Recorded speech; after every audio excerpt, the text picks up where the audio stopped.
Welcome to the Right Club podcast, where the focus is on helping you, the real estate investor, advance to the next level. And now let's join this week's hosts and share ways for you to customize your life. Can I ask what your main strategy has been to acquire properties? Is it like buy and hold? Is it the BRRRR strategy? Are you renting long-term, mid-term, short-term, doing pre-construction? And then where are the majority of your investments?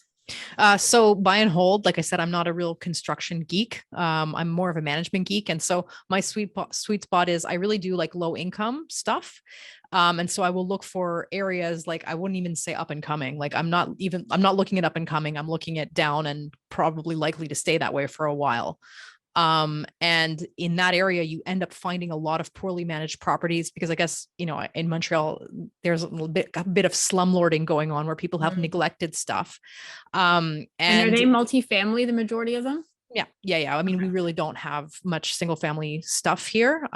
So yeah, like multifamily in those kind of areas. I do also invest in Trois-Rivières, which is about an hour and a half out of Montreal, which is also kind of a low income area, but it's a bit less difficult, let's say, than some parts of Montreal. And so that, you'll also ask me what's next. I think through writing Mindful Landlord, I think I became a bit more aware of the actual real crunch of affordable housing, and watching a lot of my tenants really struggle through COVID makes me want to get into affordable housing maybe even more, potentially with, some of the programs that the CMHC is coming out to be able to facilitate that and actually provide that kind of housing. Because as like I said, I see my tenants, there's just a problem generally within, I think, a lot of the metropolises in Canada, and for sure in Montreal.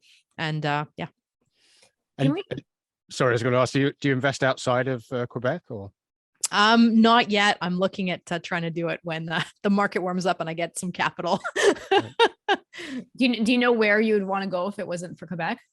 Yeah. So actually I used to live in Marseille, which was actually where I worked in a property management firm. And I actually really like what France is doing these days. They've had much less inflation than us. And Marseille actually in France kind of ended up being a bit like Florida in the States. Like a lot of people moved down there. There's a lot of work from home Parisians who have moved down there. And I think it's just not quite happened yet. So that would be my next call.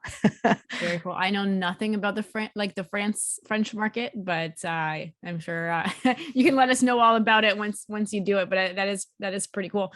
I do want to go back to, the niche that you're essentially looking into, which is the affordable housing. And, for somebody that's trying to figure out what does that definition even look like? What does that mean? You talked about, I think the MLI Select with CMHC where you can get some points and stuff. Can you give us somebody listening to this and trying to figure out, okay, does that mean that it's X amount less? How affordable is affordable? What does that mean? So basically the CMHC gives us criteria to analyze that. So in Montreal, it works out to 1,070 a door. So if you're below the 1,070 a door line, your housing is considered affordable. Now, unfortunately, the way they define that is a little bit too blanket. So you could rent a studio for 1,070 that's not affordable. But if you're renting a 2-bedroom for that price, that would be considered to be affordable housing here. And how can I say that? It's you see it, it when you see it kind of thing. Because if you're going, certain districts or certain areas, and the rent points in those areas, when you see, for example, $800 2 bedrooms, you kind of know what to expect when you see that price point. And we also will know what districts of the city those kind of things are available. And I don't know exactly what you want me to develop with that, but it's then you're likely to inherit a bunch of kind of social problems along with that, because that ends up being, there's, poverty, there's a certain amount of drugs, there's a certain amount of precarious income, mental health issues. And so those are not always the easiest properties to manage, but I feel you can kind of add value there that actually for some of the residents ends up being a plus, if you're able to address a pest control issue, maybe, get rid of one tenant who's polluting the whole space for everybody else, you're actually able to, with the calculations we do, we don't jack our rents like crazy.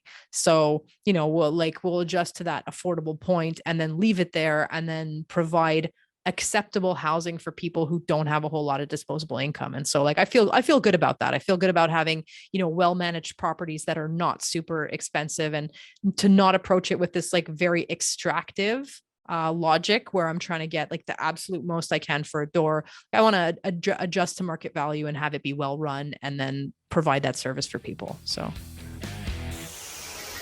thanks for listening to the Right Club podcast, where the focus is on helping all levels of real estate investors advance to the next level and help you customize your life. Be sure to tune in next week at rightclub.com/podcast or wherever you listen to podcasts. And if you get a few seconds, please rate the podcast wherever you're listening. It helps the show get noticed by others like you, and we truly appreciate it. And don't forget to subscribe.